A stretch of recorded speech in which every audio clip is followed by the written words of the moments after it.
All right. Well, hello everybody. Welcome. I'm gonna be doing a small setup tour today. This is a voiceover. This is all pre-recorded, and I just felt like doing this because I haven't uploaded in a while. So this is just something quick and short while I work on a separate video. We're gonna start from left to right, but we're gonna look at the sketchbook first. Actually, I think that's a good idea. I think that's what I'm doing this during this thing.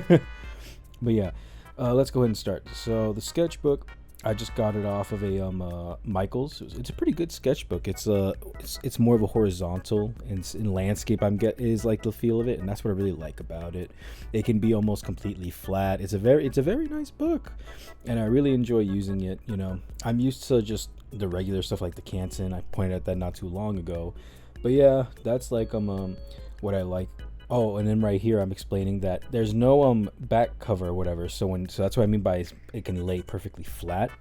It's so it's so convenient because when I flip it, like you'll see right now, it doesn't have like that little ridge that these other books tend to have. It's just the only thing that's really popping up really is the paper, which flattens as more. The more you use it, it'll just flatten more as you put some weight on there. But yeah, that's the book. Let's move on now. This is a sharpener I got. I think it's called the KH20. I could have gotten an electric sharpener, but I was kind of reading and saw some things where like it's the electric ones kind of have like, I don't know, they kind of do something with the wax or they kind of get it too hot, so that's why your wax can mess up a bit. So I just got one of these guys. It's been pretty good. I've been using it for most of my colored pencils and the occasional regular pencil. No complaints really. You can see right here the way it works is you just pull it, you crimp the pencil, and then slowly turn it. And as you turn it, it'll sharpen it. And once you get to a point where it's sharp enough, it stops sharpening. You can turn as much as you want, but it really won't do much. Over here, we're looking at more supplies. You got my bleed proof white by Dr. Martens. Use that when I'm inking. I think that's some platinum ink that I haven't dated yet. A kneaded eraser, a regular eraser. I use the kneaded a lot more than the white one. It's actually pretty good for doing better line art. A comb sharpener for my 2.0 millimeter pencil, my Staedtler pencil. I haven't used that in a while though. It's still fun though. I've actually been using I think the mechanical pencils more, but I don't know. What's it called? I recently started just been using pens actually, so I haven't been using a lot of these sharpeners or mechanical pencils that often. You'll see in like a couple of these pictures that I showed not too long ago. Here I got this little pencil holder that I bought off of a Walmart. It was like $2, and inside is just stuff that I use when I'm drawing. There's the pens and all that I was talking about. Let's see what I'm going for here. Yeah, these are just Bic and some dollar store pens that I use. Some of these are almost like completely empty because of how much I'm using them. And you can see they're in various colors and all that. Over here we got my mechanical pencils. I got the GraphGear 1000 series, I think it's called. I mostly use 7mm and 9mm. I have the whole pack, but I just don't have I don't think I have a use for the 3 just yet. I also have different types. I have this one. It's called SumoGrip. I got an art buddy that I talked to. He uses that one and recommends it. There's the 2mm Staedtler pencil I've been telling you about. That's real fun to use. And over here, I keep forgetting I have these. They're mono erasers. They come in like little sizes, so it's great to get details. Over here is just some inks, so my brush, more ink stuff, brush, a G pen. That last thing was a Fude pen actually, and a regular brush as well. It's a Princeton size 2. That's what I've been using when I practice on just brush. And you can see just a pencil over there. Come over here and we got masking tape when I do my watercolor. And in this little guy, I got this little crate on AliExpress. It was like on a deal or something. I didn't really know what to do with it, but I just ended up shoving stuff in there like my lead, my nibs, and extra erasers and stuff like that. It actually came in handy, funnily enough. I thought it'd be useless, but it kind of helps because I don't want to just get up from my table and just go to the drawer next to me. It's just, maybe I'm lazy. Who knows? Come over here. We got this guy. This is my Stickybones figure. I gave him this random pose. Thought it'd be funny. I got 2 of these, and I keep this one here whenever I feel like just doing a pose that I can't really get on on Pinterest, maybe I want a different angle, so I'll just go ahead and grab this guy and, you know, put him in the middle like the desk, like right here, like I'm showing, and I'll get the angle I want, because it's really good at like getting the angles. It only has 3 fingers. That's some of the things I guess is a gripe, but what I tend to do is get the pose, and then I can shoot it, take a picture of it from any angle I want, and that's what I'm really a fan of.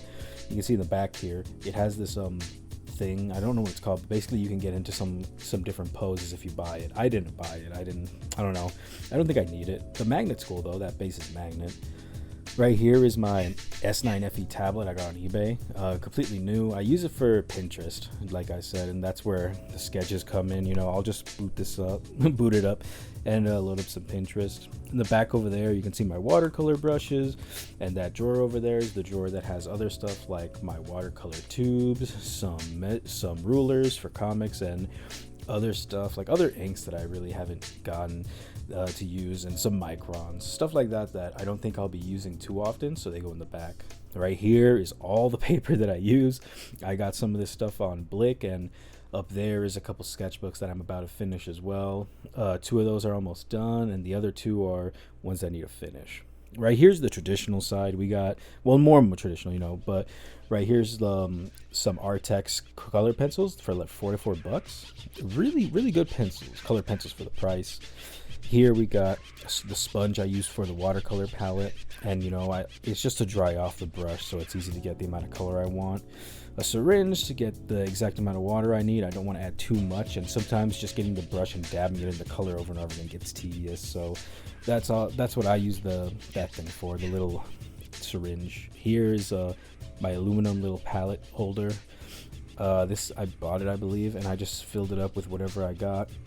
You can see it's not completely full, but I kind of went for the recommendation of needing at least 2 lights and 2 dark, and 2 darks of each version. Maybe I said that wrong, but you can see that my yellows go from bright to dark, same with my greens, a bit with the red, a lot with the blues, and I also made that Payne's gray right there. Moving on.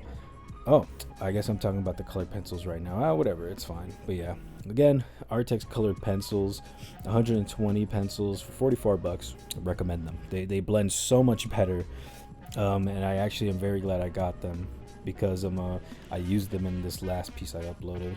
You can see right here, I'm gonna go ahead and grab and show you guys the palette. There's not much to like say about them because I'm not really familiar with it, but one thing I do remember saying is that I'm not really happy with some of the colors. You can see right here we got repeating colors, and I really think that you could have just put a slightly darker, lighter shade. You didn't need to do that. Over here we got this new book I got. I should do a video on it. Character design by Dong Ho Kim. I've been becoming a bit of a fan of him. I've been really liking it. I actually read a little bit of it when I got it, and I liked it. Some people say it looks like webtoon art. I kind of disagree. It kind of looks like, I hope I'm getting the artist of 21st Century Boys and Monster, Naoki Urasawa. Hopefully I said that right. I didn't butcher it, but yeah, really liking the way it looks. You can see right here, it's very show, not tell.